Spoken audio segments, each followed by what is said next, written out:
We now consider the evaluation or of scattering amplitude in the Born approximation, and we start with the integral form of the Schrodinger equation. So the Schrodinger equation is given by minus h bar square by 2m del square psi of r plus v of r psi of r equal to E psi of r, where V is the interaction potential between the incoming particle and the scatterer, and E is the energy of the particle.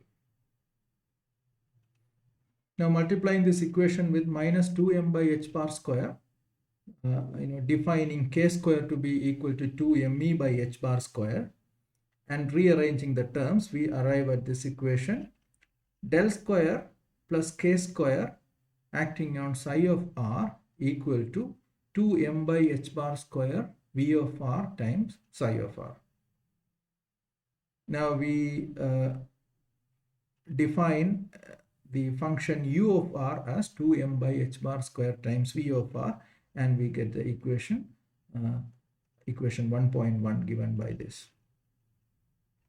And this equation has, or its solution can be written in the following form as a sum of psi 0 r plus psi s of r, where psi 0 r is a solution to the homogeneous equation del square plus k square acting on psi 0 r is 0, and psi s r is the particular solution.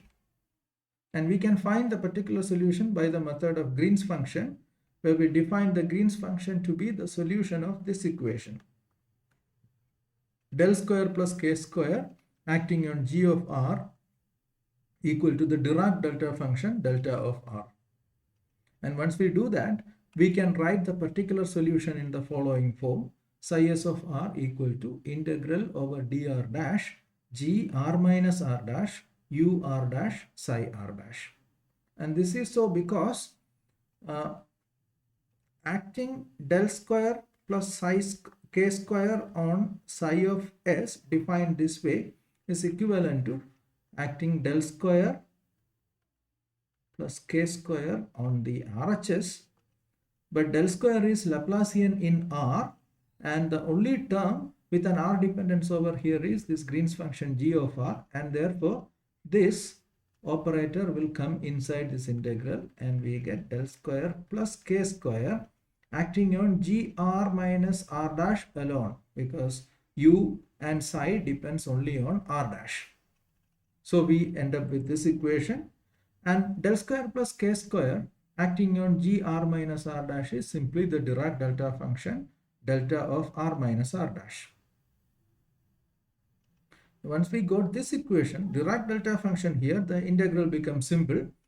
The integrand which has r dash dependence should be transformed to r dash being replaced by r.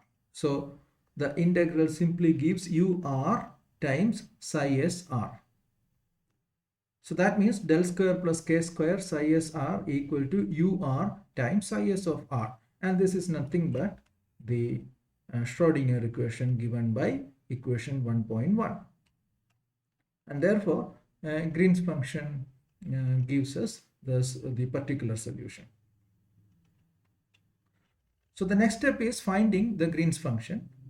Now, depending upon the particular boundary condition that we use, there will be different solutions for this equation, and what we are interested in is a solution which gives rise to psi s of r that has a radially outgoing wave part, because that is what a scattered particle do, and therefore we would like to have a solution that gives rise to a radially scattered wave as r tend to infinity.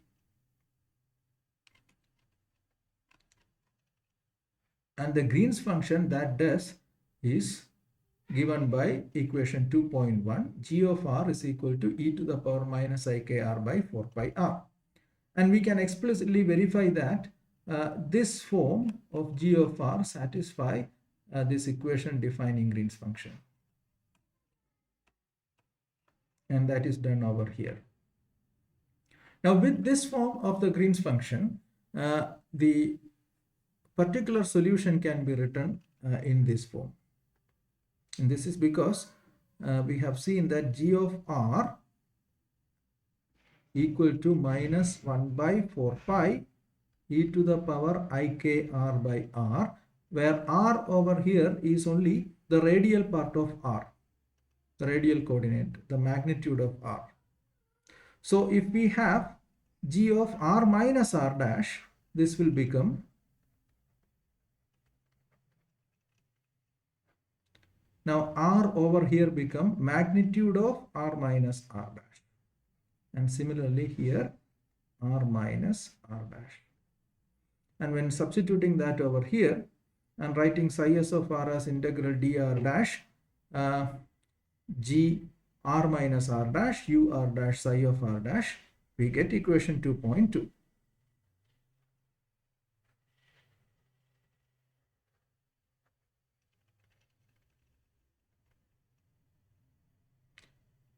Now the full wave function is the sum of the homogeneous solution plus the particular solution. So this represents a radially outgoing scattered wave, and since the total solution should represent a part that represents the incoming particle and a part that represents the outgoing particle, the scattered particle, the homogeneous solution should represent an incoming particle, and therefore we can write it as e to the power ikr. It's a plane wave that represents an incoming particle moving in the direction of the wave vector k. So k gives the direction of the incoming particle.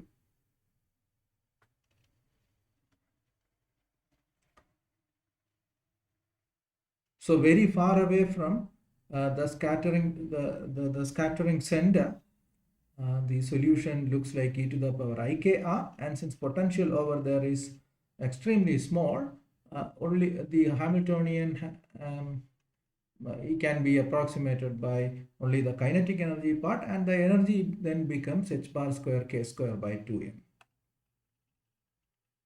Now the full solution can now be written as e to the power ik dot r minus 1 by 4 pi integral dr dash e to the power ik absolute value of r minus r dash divided by absolute value of r minus r dash u r dash times psi r dash. Now we see that v of r tends to 0 far away from the scattering center, and therefore as r tend to infinity, u r also tend to 0. Or in other words, in this integral, as r dash becomes very large, the contribution from these two terms becomes negligibly small. That is because as r tend to yeah, so u r tend to 0 as r dash tend to infinity. So the significant contribution comes of this integral comes only from regions for which r dash is small. For large values of r dash, this term becomes negligibly small, and the whole thing, since they are being multiplied by u r dash, also becomes small. So in the significant region, r dash is small. So now if I want to find the form of the solution for r tend to infinity, its dominant contribution comes from r dash small, or from regions where r dash is very, very small compared to r.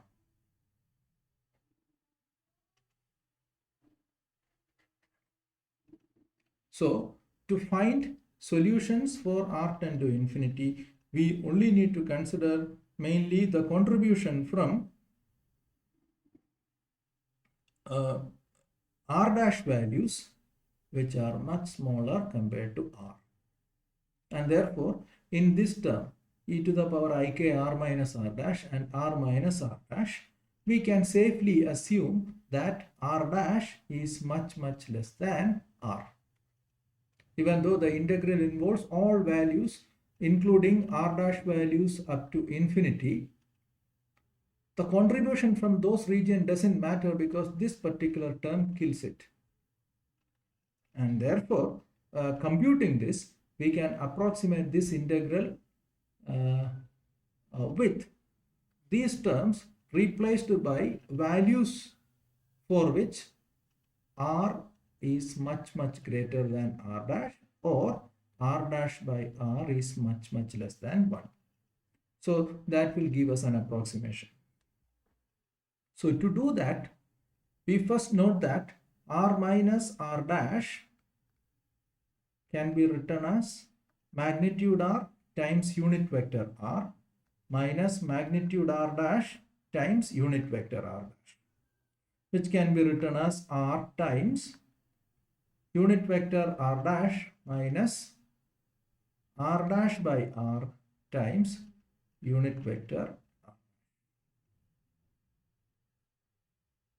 And the absolute value of this is equal to absolute value of this, which is equal to absolute value of this, and that is what I have written here.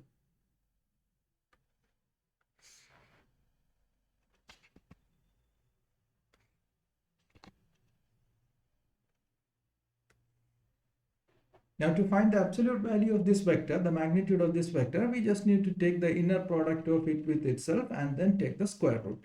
And that's what we have done here. Now expanding the terms, we will get this expression. Now we note that this is second order in r dash by r. And we have already seen that we can consider in the integral, while considering these terms, we can consider r dash by r to be much less than 1, because that is the only region where significant contribution to the integral will come. Now doing a binomial expansion and stopping at first order in r dash by r, we will get r times 1 minus r dash by r times r dot r dash cap, sorry, r cap dot r dash cap.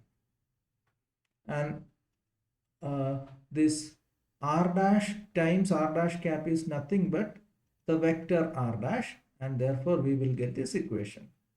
Now multiplying with r, this will become r minus r cap dot the vector r dash. Now we consider k times absolute value of r minus r dash. The first term would be kr minus, the second term will be kr cap dot r dash. Now r cap is the direction of r, where r is the position vector appearing in psi r. So that corresponds to the position vector of the particle, and if it represents the scattered particle, it is the position vector of the scattered particle. Now k times r defines a vector with the direction along r cap and magnitude equal to k, and we will call this vector k dash. So then k times absolute value of r minus r dash is kr minus k dash dot r dash.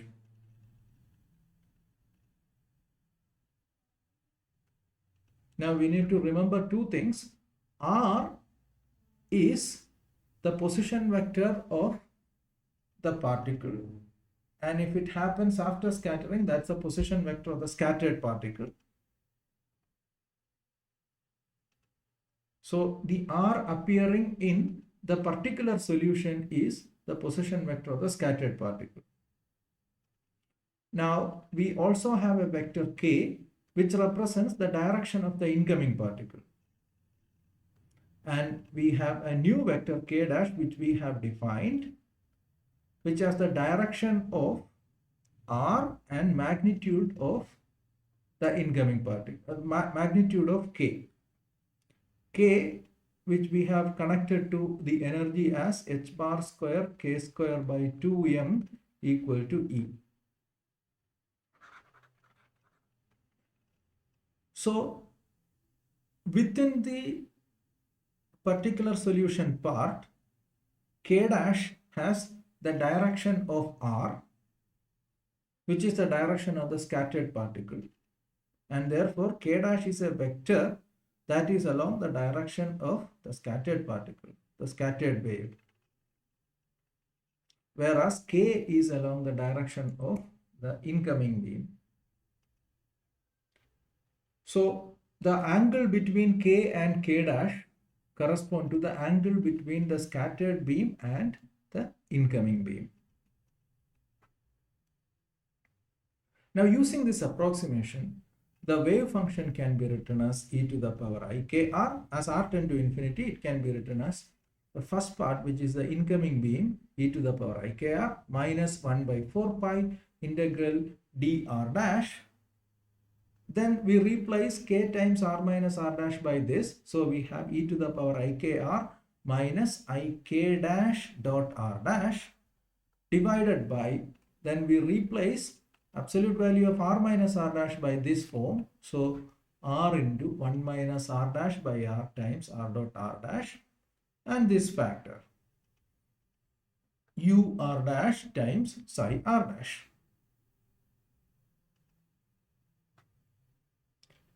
Now this factor does not depend on r dash, and similarly this factor does not depend on r dash, so can be taken outside, and the solution will become e to the power ik dot r.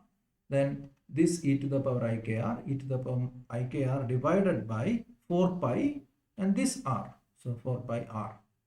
Then integral over dr dash e to the power minus ik dash dot r dash times u r dash times psi r dash.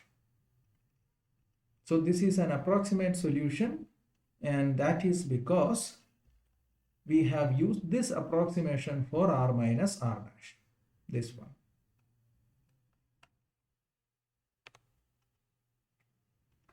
Now the general solution in the scattering problem is written as e to the power ik dot r plus f theta phi times e to the power ikr by r, where this is the radially outgoing scattered wave, this is the incoming wave, and f theta phi is the scattering amplitude. So looking over here, you have this e to the power ikr term here and 1 by r term here. So whatever is appearing or multiplying that factor is f theta phi. We have already separated out this incoming part. Okay. So then f theta phi is this minus 1 by 4 pi and the whole remaining term. It's given by that.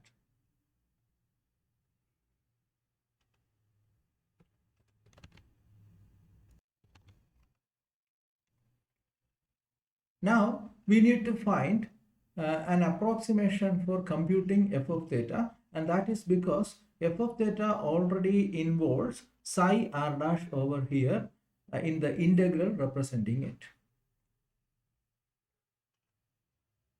But to find psi r, you need to know f of theta. So we can solve this equation iteratively by replacing psi of r dash by equation 4.1. So in that case, the very first term would be e to the power ik dot r dash minus this factor appearing over here. So that factor again has a psi of r dash that can again be substituted using 4.1, and this is an infinitely long process and will lead to a series, an infinitely long series.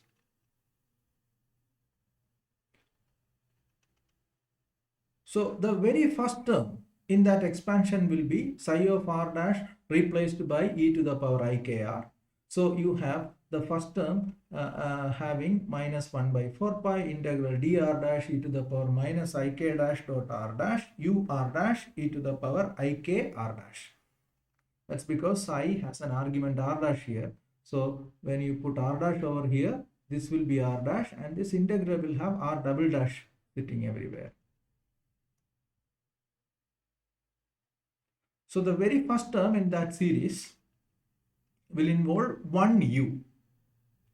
But the second term comes from this but that already has a u, whereas here we already had another u.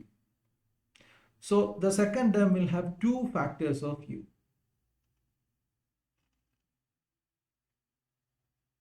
Okay, and the third term will have three factors of u, and so on. And the series giving the solution in this fashion is called the bond series.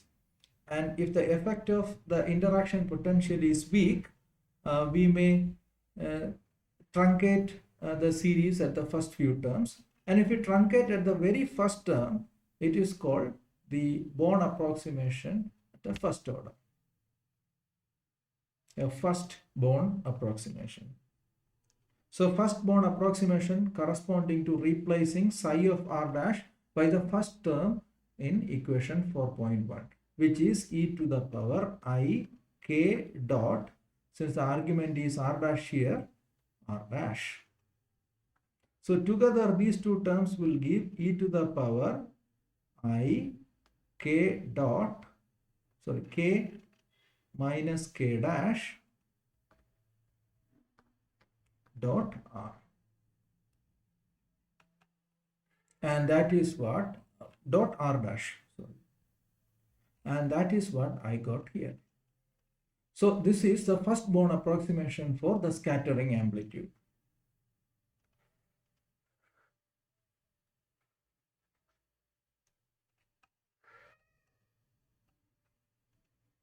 Now k minus k dash will be given another name. We call it q. Q is defined as k minus k dash.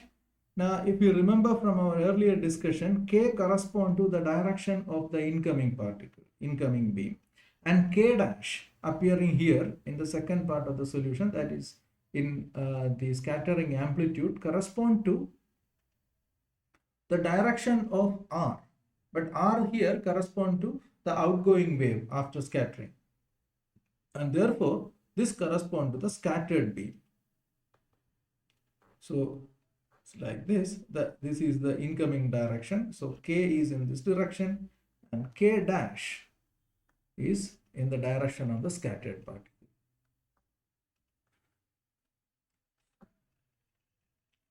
Now the angle theta between k and k dash is the scattering angle theta, the direction between the incoming particle, that is the direction of k, and that of the scattered particle, that's the direction of k dash. Now we can find the magnitude of q by taking the inner product of q with itself. So that will give us q square. So q square is k minus k dash dot k minus k dash, which is k square plus k dash square minus 2k k dash cosine of theta, where theta is the angle between k and k dash, which is the angle between k and r, but which is the direction, which is the angle between the directions of the incoming beam and the scattered beam. Now we also note that k dash is actually k times r cap. So magnitude of k dash is k, the same as the magnitude of this vector. So here this is also equal to k square. So we have q square equal to 2k square. Now k dash is k square, so this is also k square. So 2k square times 1 minus cosine theta. So 1 minus cosine theta is 2 sine square theta by 2. So q square is equal to 4k square sine square theta by 2.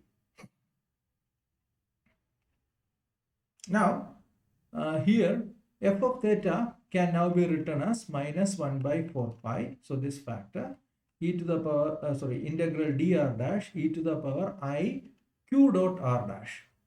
So q dot r dash times u r dash. But now u is 2m by h bar square times v of r dash. So substituting that over there, we get this equation 5.1.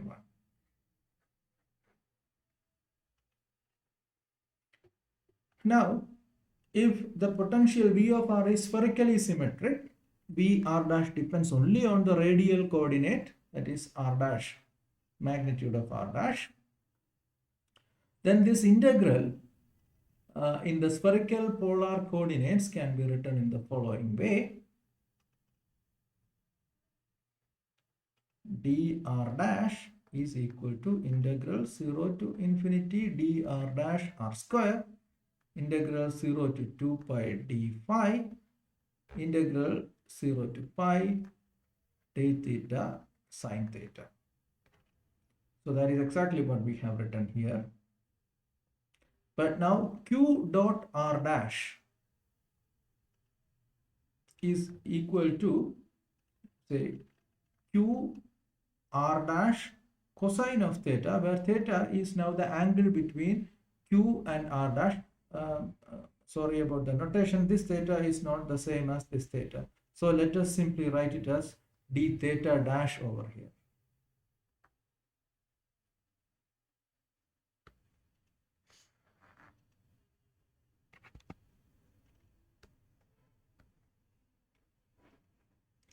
So this becomes minus 2m by h bar square, this 1 by 4 pi, integral 0 to infinity dr dash r dash square vr dash, then integral over phi, integral over theta dash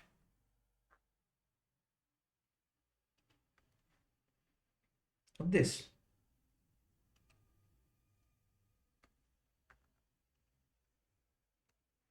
Now there is no phi dependence over here, and therefore integral over phi can be done. So it gives 2 pi. Now integral over theta can be done by using the variable transformation x is equal to cos theta dash, and that now becomes integral from minus 1 to 1 x dx e to the power I q r dash x. It's easily evaluated to be equal to 2 sine q r dash by q r dash. So finally, we get the equation f of theta is equal to minus 2m by h bar square integral 0 to infinity dr r dash. Now r dash, because here we have r dash square and there is an r dash over here in the denominator. So the one r dash cancels with 1 from here. So we get integral dr dash r dash. Then this v of r dash, then sine q r dash by q.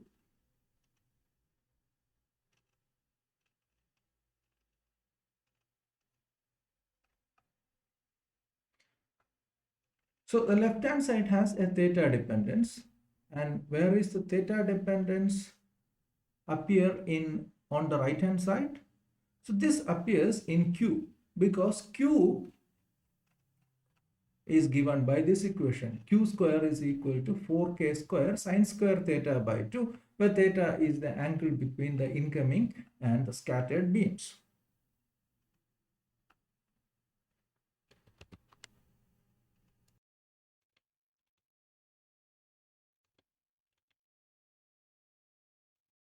We now consider scattering by a screened Coulomb potential. So consider a particle of charge Z dash E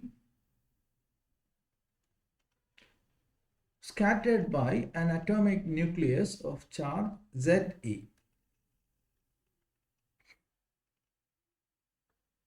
Now the interaction between the nucleus and the particle is screened by the electrons surrounding the nucleus, and this will result in the scattered particle seeing an effective positive charge, which is and the effect of it being less than the usual the Coulomb interaction, and the resultant potential it sees can be written in the screened form given by V of r equal to the Coulomb interaction times exponential minus alpha r, where alpha is a parameter greater than 0. Now the Coulomb interaction in the absence of the surrounding electrons would have been z dash e square by r. So it is being multiplied by an exponential factor e to the power minus alpha r. Now substituting for this V of r, which is a spherically symmetric potential, in this equation for the scattering amplitude, we get f of theta equal to 2m z dash e square by r z dash e square. Then these factors of h bar square, and then this factor of q, which is independent of r dash, that comes outside. Then integral from 0 to infinity dr dash, then this factor of r dash, then e to the power, the factors coming from the potential, e to the power minus alpha r dash by r dash, and then sine q r dash. So this factor and this factor cancel, and the integral will become integral 0 to infinity dr dash e to the power minus alpha r dash sine qr dash.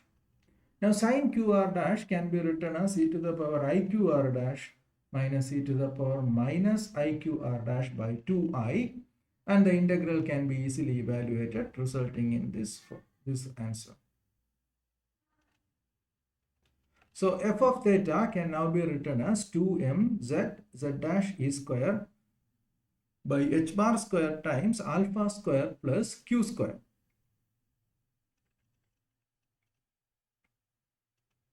Now for values of q which is much greater than alpha, alpha square plus q square can be approximated by q square.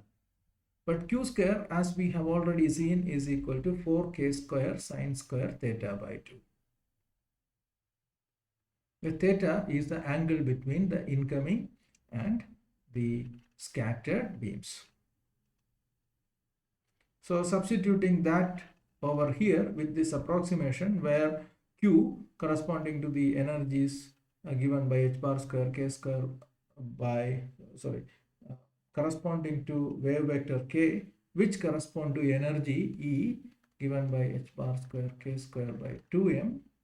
And if the factors k are such that this is much larger than, say, the q square evaluated from it is much larger than alpha square, then we can write alpha square plus q square is approximately q square equal to this term, and then f of theta becomes approximately equal to m z dash e square to h bar square k square sine square theta by 2. Now from our earlier discussion, we know that the differential scattering cross section sigma theta is the mode square of the scattering amplitude. So the differential scattering cross section is given by mode square of this term. It's given by this, which has a 1 by sine to the power 4 theta by 2 dependence on the scattering angle. And this is the Rutherford scattering formula.